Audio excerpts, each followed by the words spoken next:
I am the Tofu Golem. Please enjoy the video.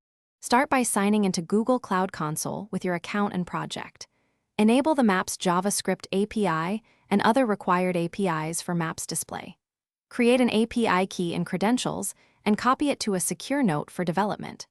Restrict the key by HTTP referrers or Android package names to reduce misuse. Enable billing on the project so you receive the 0 monthly credit that covers common usage tiers. Keep your API key private and rotate it if you suspect exposure or abuse. Open your Venue web page and add the Maps JavaScript SDK script tag with the API key in the header. Initialize a map object in a dedicated div element and set the center using Venue latitude and longitude coordinates.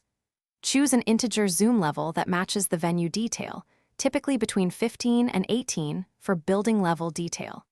Create a marker at the Venue coordinates and add an info window that shows the Venue name. Test the map load on desktop and mobile browsers to confirm behavior.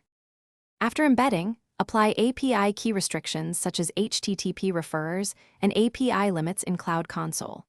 Customize the map style JSON, control options, and marker icons for consistent branding and accessible contrast.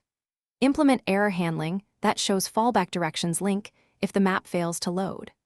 Monitor usage and billing daily to avoid unexpected charges and set alerts at thresholds like 75% of monthly usage. Finally, test across browsers and mobile devices.